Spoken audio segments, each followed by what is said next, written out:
अस्सलाम वालेकुम नाज़रीन, आप देख रहे हैं प्रोग्राम गोया और मैं हूं अरसलान खालिद। आज के प्रोग्राम में हम बात करेंगे जो हम डेवलपमेंट कल आसिफ अली जरदारी साहब इस्लामाबाद पहुंचे थे, आज वो तोशाखाना रेफरेंस में पेश हुए तमाम तर एहतियाती तदाबीर के साथ जो कि इस कोविड-19 में ज़रूरी है। 9 सितंबर को उन पर फ़र्द जुर्म आयद करने का फ़ैसला जो है वो किया गया है, लेकिन साथ साथ बिलावल साहब खासे वोकल हैं और उनका ये कहना है कि उन्हें धमकियाँ दी जा रही हैं कि वो लाइन पर आ जाएँ। उन्होंने इमरान खान साहब के हवाले से कहा कि वो कठपुतली वज़ीर आज़म हैं, कहा उनकी डोरें कहीं और से हिलती हैं, और बिलावल साहब को भी ये धमकियाँ दी जा रही हैं कि अगर वो लाइन पे नहीं आते तो फिर मुख्तलिफ केसेस बनाए जाएंगे। उनका ये मानना था कि उनके वालिद को इसी तरह से टारगेट किया जाएगा, और उन्होंने ये कहा कि अगर उनके तमाम घर वालों को भी अगर गिरफ़्तार किया जाता है, जेल भेजा जाता है, तो वो इस सब के लिए तैयार हैं। लेकिन जो जवाज़ उन्होंने बनाया वह NFC अवार्ड को बनाया, 18वीं तरमीम को बनाया। उन्होंने कहा कि इस पर कोई आंच किसी सूरत नहीं आने देंगे, और ये शायद जो एक मौक़िफ़ पाकिस्तान पीपल्स पार्टी अपनाए हुए है कि ये तमाम तर चीज़ें जो की जा रही हैं ये बुनियादी तौर पर हिरासा किया जा रहा है। असल में कोई केसेस नहीं है, कोई करप्शन नहीं है, इस तरह के कोई मामलात नहीं है। ये ज़हनी दबाव है जो इस वक्त जरदारी ख़ानदान पर डाला जा रहा है, और उसकी बुनियादी वजह यह है कि उन्होंने 18वीं तरमीम की थी और कुछ कुव्वतें 18वीं तरमीम की मुखालिफ हैं या NFC अवार्ड की मुखालिफ है। फिर मुसलसल पैरेलल एक चीज़ इस वक्त सिंध के हवाले से भी चल रही है, जहाँ पर सिंध में किसी को हिस्सेदार ना बनाने की बात है, जिसमें कहीं ना कहीं से गवर्नर राज की आवाज़ें उठ रही हैं, जिसको निगेट कर रही है ये गवर्नमेंट। लेकिन सिंध का मामला इस वक्त ज़ेर बहस है। वो अगर हम बात करें अदालत में या अदरवाइज़ बहुत सारी बातें हो रही हैं। हालिया जो हमने बदनज़मी बद इंतज़ामी देखी, जो जब बारिशें हुई, जो हलाकतें हुई, फिर के इलेक्ट्रिक का मसला, दीगर तमाम तर मसाइल, तो उस पर सिंध हुकूमत की कारकर्दगी पर सवाल उठे। वो मलबा सिंध कहीं ना कहीं इस वक्त बल्दियात पर डालता है, लेकिन ओवर द वीकेंड जो डेवलपमेंट थी वो पॉजिटिव थी, जहाँ ये अज़्म किया गया कि सब मिलकर तमाम स्टेक होल्डर्स, चाहे वो वफाक हो, चाहे सिंध गवर्नमेंट हो, चाहे बल्दियात हो, वो सिंध की बेहतरी के लिए काम करेंगे। अब किस हद तक ये अमली तौर पर मुमकिन होगा या नहीं, ये यकीनन आने वाला वक्त बताएगा। लेकिन इस वक्त जो एक मौक़िफ़ है जो अपनाया हुआ है सिंध के हवाले से, और फिर उसमें जरदारी साहब की ये पेशी, इससे पहले पाकलैंड रेफरेंस में उन पर फ़र्द जुर्म वीडियो लाइन के ज़रिए आयद होना, और आज वो ख़ुद अमली तौर पर पेश हुए, और अब 9 सितंबर को दीगर अफराद के साथ उन पर फ़र्द जुर्म आयद की जाएगी। और पैरेलल एक जो बयानिया है जो पाकिस्तान पीपल्स पार्टी का है, और ये बयानिया इससे पहले हमने देखा कि नून लीग ने भी जिस तरह से जब मरियम साहिबा पेश हुई तो जो कुछ हमें मनाज़र नज़र आए, जो अब ये सूरत हाल बन रही है, तो बज़ाहिर अब अपोजिशन उस तरह से चुपचाप नैब के सामने या अपनी पेशियाँ शायद भुगतने के मूड में नज़र नहीं आ रही, बल्कि और जवाज़ और तरीके अपनाए जा रहे हैं। और यकीनन ये मामला जिस तरह से एक तवील अरसे से चलता है, अब बज़ाहिर उस तरह से आगे चलता नज़र नहीं आ रहा। मैं चाहूँगा इस मामले पर हम तफसील से बात करें। पीपल्स पार्टी की नुमाइंदगी हमारे पास होना थी, लेकिन चूँकि उनकी अपनी मसरूफियात की बिना पर माज़रत की गई बहुत से लोगों की जानिब से। कुछ मुलाकातें आज बिज़ी स्केड्यूल है और बिलावल हाउस में जारी हैं, लेकिन हमारे साथ इस वक्त प्रोग्राम में मौजूद हैं शौकत बसरा साहब, पाकिस्तान तहरीक इंसाफ के रहनुमा हैं, और हमारे पास अजीम चौधरी साहब हमारे साथ मौजूद हैं जो कि सीनियर सहाफ़ी, सीनियर कॉलम निगार और तज्जियाकार हैं। मैं शौकत बसरा साहब गुफ्तगू का आगाज़ आपसे करना चाहूँगा। इस वक्त सर एक तरफ तो ये नैब है जो कि अपना काम कर रहा है, दीगर इदारे हैं, तोशाखाना के रेफरेंस हैं, इंक्वायरीज़ हैं। दूसरी जानिब ये पूरा का पूरा जो आज बिलावल साहब ने पिक्चर पेंट की वो ये है कि उन्होंने 18वीं तरमीम की थी, NFC अवार्ड था, और ये बुनियादी वजह है कि इनको निशाना बनाया जा रहा है क्योंकि ये चीज़ें खटकती हैं कुछ लोगों को। आपका क्या मौक़िफ़ होगा सर इस पर? अरसलान भाई, उन्होंने हर बात की है, सिवाय जो केसेस उनके खिलाफ चल रहे हैं उनका जवाब कहीं नहीं दे रहे, उनके मतलब कोई बात नहीं कर रहे। सिर्फ बात क्या करते हैं कि ये 18वीं तरमीम है, NFC अवार्ड है। मेरे भाई, ये किसी की जाती ना तरामीम है, ये कौमी तरामीम है। कल अगर कोई भी फैसला होना है वो रात के अंधेरे में नहीं हो सकता। वो एक पार्लियामेंट के अंदर तरीकाकार है जिसके ताबे 2/3 मेजोरिटी चाहिए, कोई नहीं कर सकता।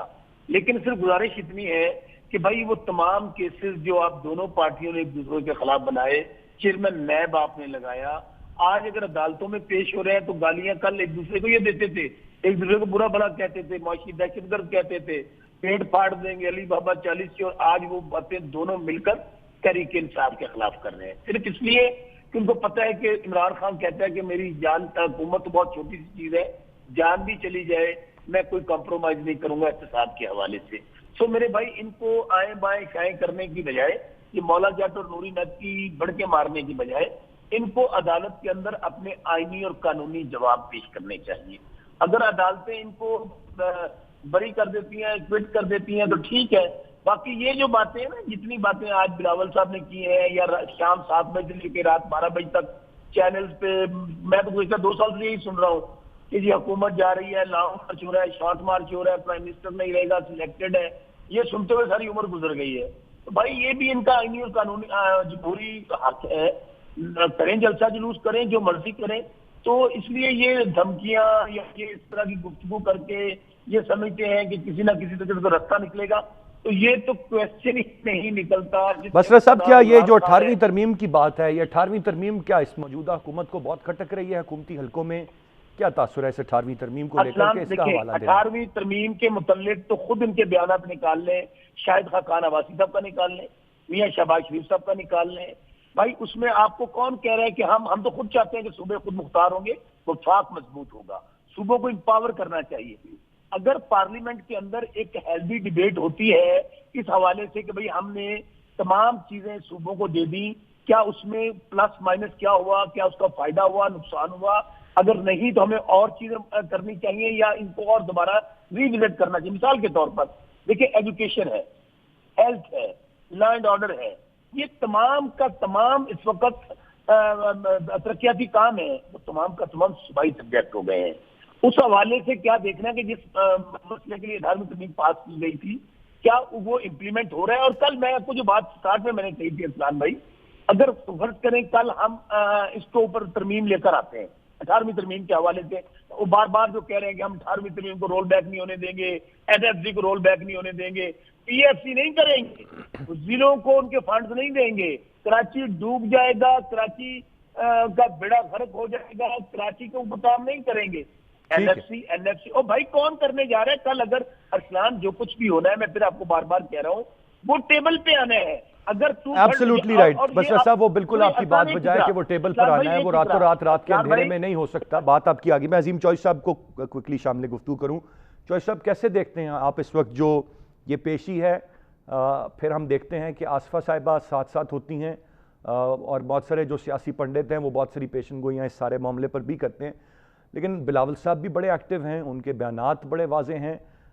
वो इसको क्या एक सिर्फ कवर देने के लिए ये तमाम तर बातें कर रहे हैं, या कुछ सच्चाई भी इस सारे मामले में आपको नजर आ रही है? बहुत शुक्रिया अरसलान। 18वीं तरमीम का मामला नहीं है, कतन नहीं है। 18वीं तरमीम कोई एक तरमीम नहीं थी कॉन्स्टिट्यूशन में, 100 से ज़्यादा तरामीम की गई और वो अनकॉन्स्टिट्यूशनल तरीक़ाकार इख्तियार किया गया था। उस पर डिबेट नहीं हुई असेंबली में, सेनेट में, उस कमेटी के पास नहीं भेजा गया, उसको पब्लिक नहीं किया गया, उसको पब्लिक पे उस पर रद्द-ए-अमल एक आता है वो नहीं आया। एक तरीक़ाकार कॉन्स्टिट्यूशन के आर्टिकल 238 पे लिखा हुआ है, उसको इख्तियार नहीं किया गया था। 10, 12, 15 मिनट में, आधे घंटे में तरमीम करके आपसे 100 तरमीम में करके फारिग हो गए। गुजारिश मेरी यह है कि ये मामला ये नहीं है कि तो पॉलिटिकली एक चीज को हासिल करना चाहते हैं कि हम 1973 का दस्तूर बनाने वाले हैं। ये बात भी असूली तौर पर ठीक नहीं है। उस वक्त की तमाम पॉलिटिकल पार्टीज ने 1973 के आइन के लिए मदद दी थी और दस्तखत किए थे। ये 18वीं तरमीम जैसी तैसी भी है, इसको भी पॉलिटिकल पार्टीज ने मिलकर किया था, बावजूद इसके कि बलूचिस्तान की कुछ 2 दर्जन के करीब पार्टियां उसमें शामिल थी, लेकिन थी। अब इस सूरत हाल में वो ये अपने पास रखना चाहते हैं कि ये आइन हमने बनाया, इसको इस शक्ल में भी हम लेकर आए और ये हमारा ही सेहरा है, हम किसी को देंगे नहीं।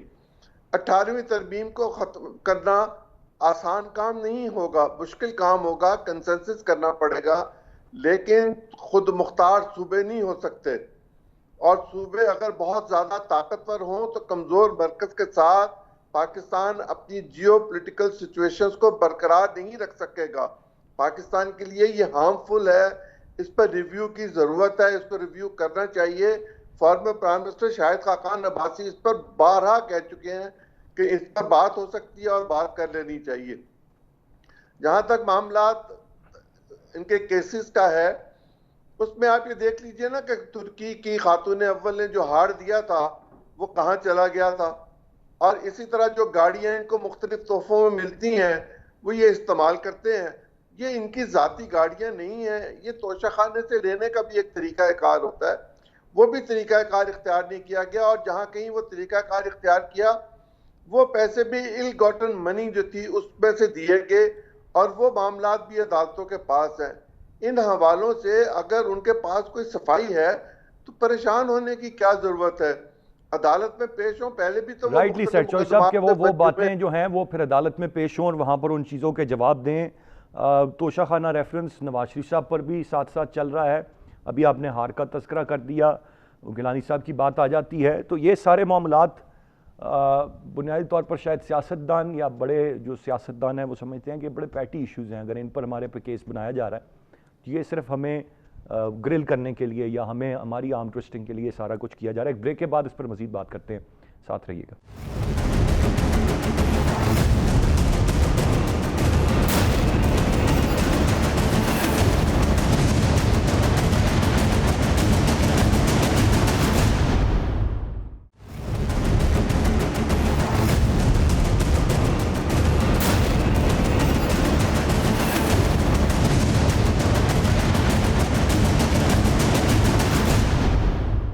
जी वेलकम बैक। चौकत बसरा साहब, मैं आपसे जानना चाहूँगा सर, क्या वजह है कि अगर जिस तरह अभी चौधरी साहब ने भी फरमाया, हम सब जानते हैं कि बहुत सारी चीज़ों की 18वीं तरमीम में वाज़ेह तशरीह नहीं है, बहुत सारी चीज़ें उस तरह से चल नहीं पा रही, बहुत सारी वजारतें हैं जो वफाक की सतह पर भी हैं, लेकिन फिर सूबे खुद मुख्तार हैं और वो सूबों में भी अपनी अपनी वजारतें और अपनी अपनी पॉलिसीज़।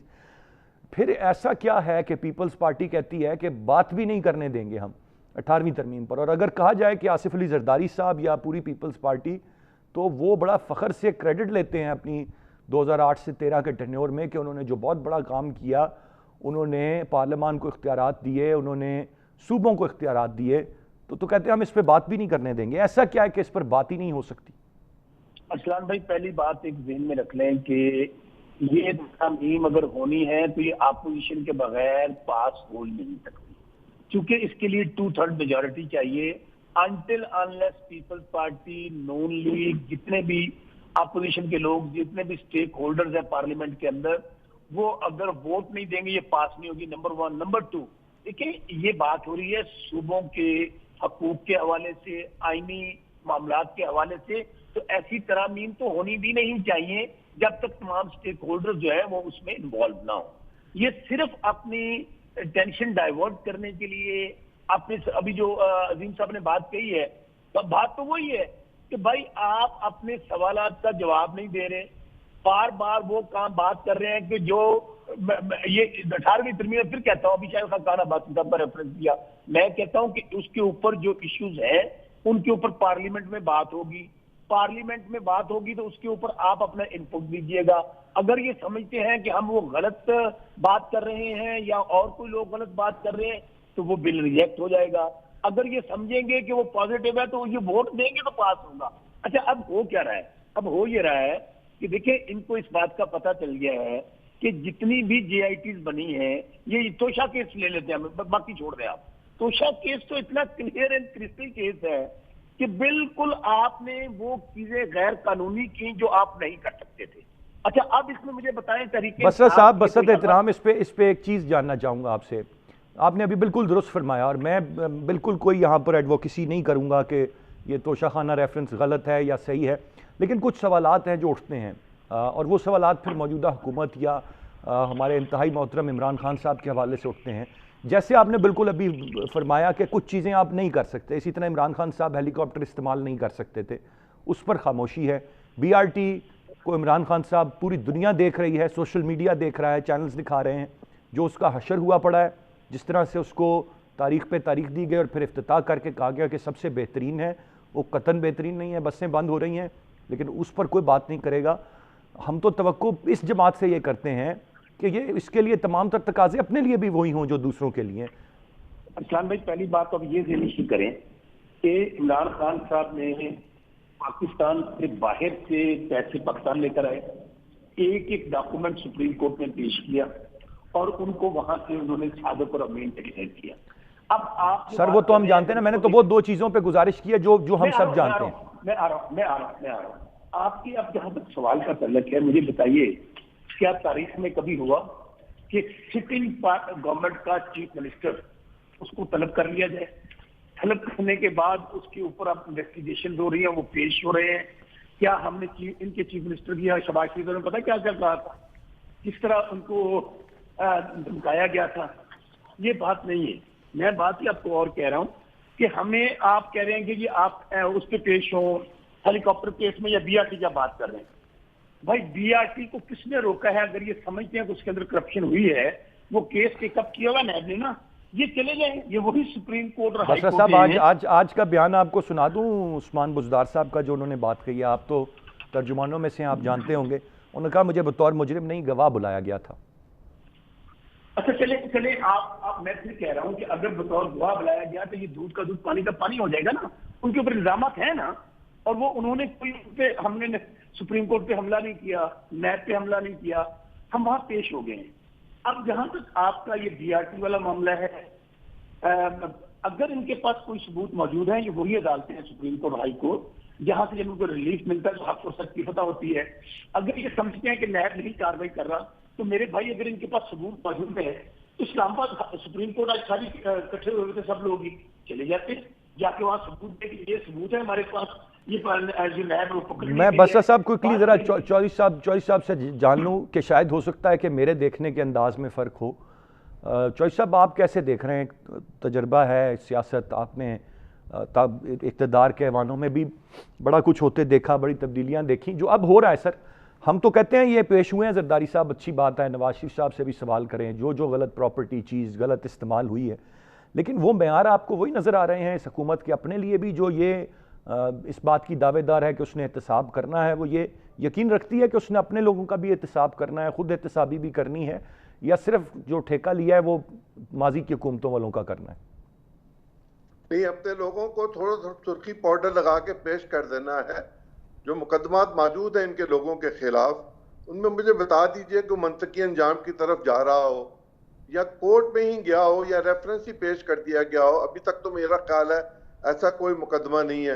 ये चीनी का अभी तो आज की बात है कि चीनी जो है उसकी कीमत बढ़ गई है, 3 रुपए के करीब फिर बढ़ गई है उसकी कीमत। अगर सूरत हाल यही है 100 क्रॉस कर गई है सर इस्लामाबाद में। JIT जी 100 रुपया किलो क्रॉस हो गया इस्लामाबाद में ही सर। जी, जो JITs आप बनाते हैं, उन JITs को उनके मंतकी अंजाम तक ले जाइए। अगर आप इतने ही साफ सुथरे हैं और आपका चीफ मिनिस्टर ये कह रहा है कि मुझे गवाह के तौर पर बुलाया गया, तो बताइए मुजरिम कौन था? चीफ मिनिस्टर को चाहिए था कि वो ये भी बताता कि मुजरिम कौन है। वो शख्स जो वादा माफ गवाह बनने गया 19वें के ग्रेड का अफसर वहां पंजाब गवर्नमेंट का, वो वादा माफ गवाह बनकर आ गया। वहां उसकी अप्रूवल पता नहीं अभी हुई है कि नहीं हुई है, लेकिन वो कई घंटे की स्टेटमेंट रिकॉर्ड करवा कर आया है। वो मेरे खिलाफ तो नहीं करवा के आया। वो ठीक है, मुकदमा के गलत है, ये फैसला तो कोर्ट करेगी, लेकिन दोहरा मेयार अपनी जगह पर मौजूद है। हुकूमत के लोग सिर्फ तनकीद करना चाहते हैं और ये नहीं चाहते कि इनके लोगों को अदालतों में पेश होकर अपनी सफाई पेश करनी पड़े। ये चाहते हैं कि ये साफ सुथरे रहें, लेकिन साफ सुथरे हैं नहीं। वो लोग जिन्होंने एक्सपोर्ट नहीं की चीनी, और चीनी यहीं पर मौजूद रही, मुझे बता दीजिए उनमें से किसी की गिरफ्तारी हुई हो, किसी के खिलाफ मुकदमा हुआ हो? सर अब क्या गिरफ्तारी और क्या मुकदमा चॉइस साहब, जब शुगर इंक्वायरी कमीशन और इंक्वायरी रिपोर्ट ही आज कल अदम करार दे दी सिंध हाई कोर्ट ने। सर बस ठीक है, अब अगर वो आके वहां ये कह दें कि जी ये इंक्वायरी करने वाले बायस्ड हैं और वो अदालत ये फैसला दे दे, तो फिर अदालत के फैसले पे भी मैं क्या कहूँ? अदालतों को नहीं नजर आ रहा चीनी की कीमत कहाँ चली गई है?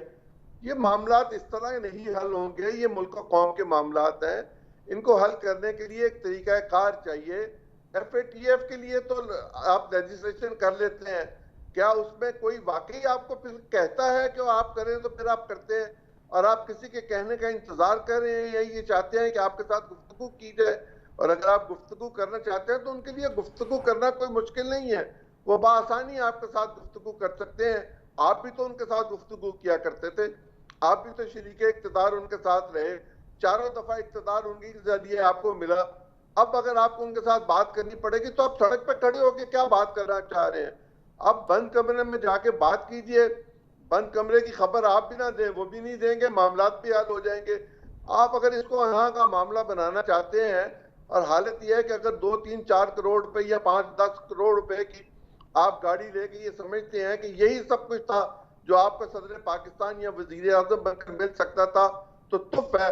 नेपाल के एक वजीर आजम ने अपने जब एसेट्स डिक्लेयर किए तो उसने कहा मेरे पास तो कुछ है ही नहीं, मैं तो बस पे आता हूँ और जो पैसे मुझे यहाँ से मिलते हैं इनमें से जो बचते हैं वो मैं लोगों को तकसीम कर देता हूँ और बैतुल मतलब वहाँ सरकारी जरिए से तकसीम करता हूँ। राइट ही अगर सेड चॉइस वहाँ का साहब, प्राइम मिनिस्टर बिल्कुल आपने दुरुस्त फरमाया। मैं एक ब्रेक की जाने बढ़ूंगा, ब्रेक से वापस आकर थोड़ी सी बात हम इस वक्त जो सिंध का एक मामला चल रहा है वो क्या खींचातानी है, क्या करना चाहता है विफाक, मैं चाहूँगा ज़रा उस पर भी हम बात कर लें, साथ रहिएगा।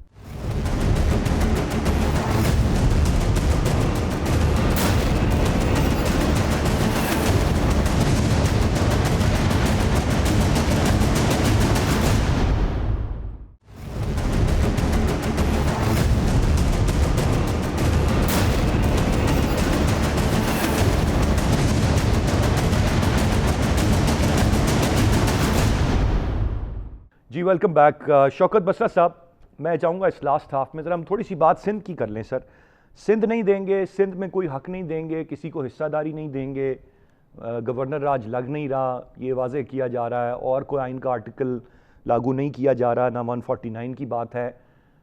फिर मसला क्या है इस वक्त जो सिंध के साथ चल रहा है, और विफाक को क्या क्या रिजर्वेशंस क्या हो सकती हैं या हैं प्रॉब्ली ऑन सिंध?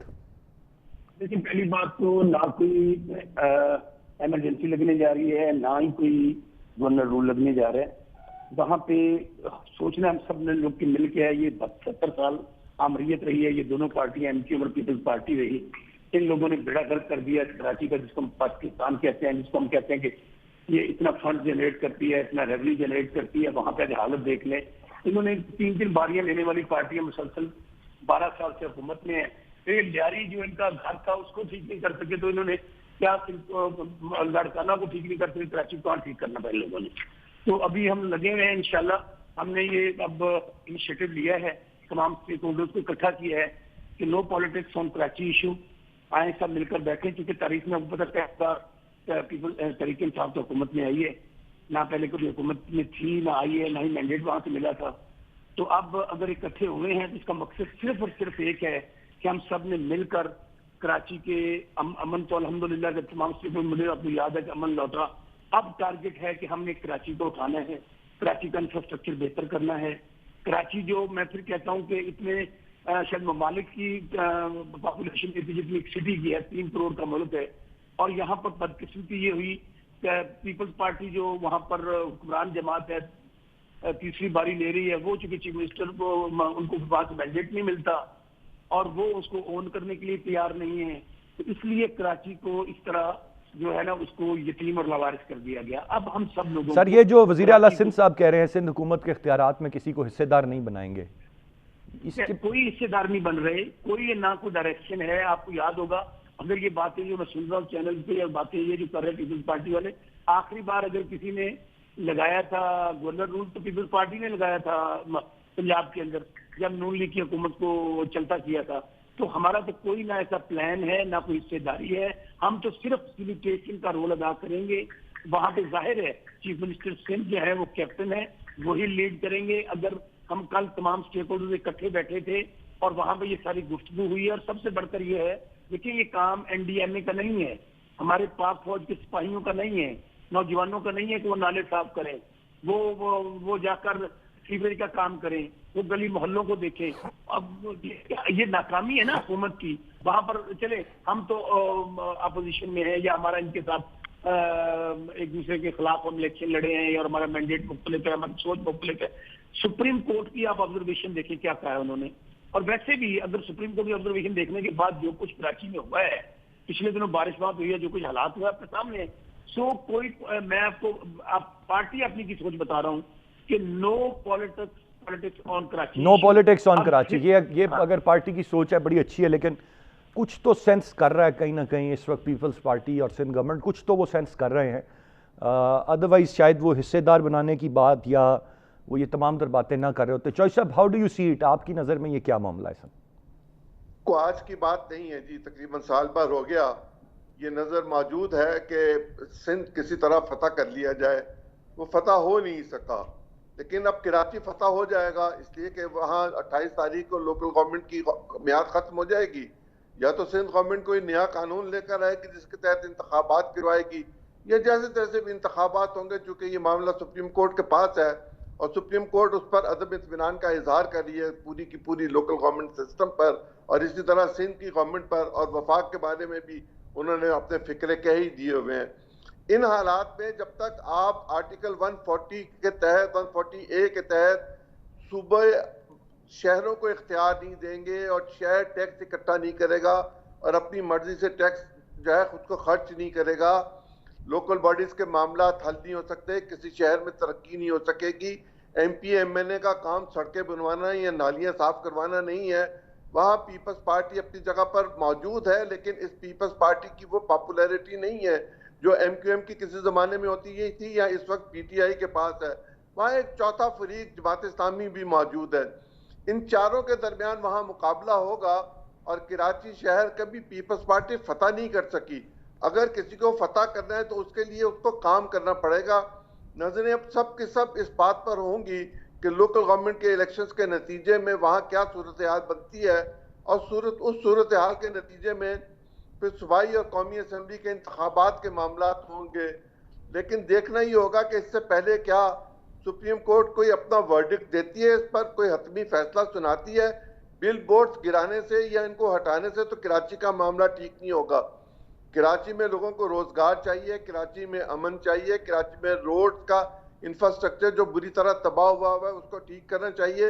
लोगों के पास पीने का पानी नहीं है, लेकिन टैंकर्स वाले जो हैं वो इतने अमीर होते चले जा रहे हैं कि हद हो गई है।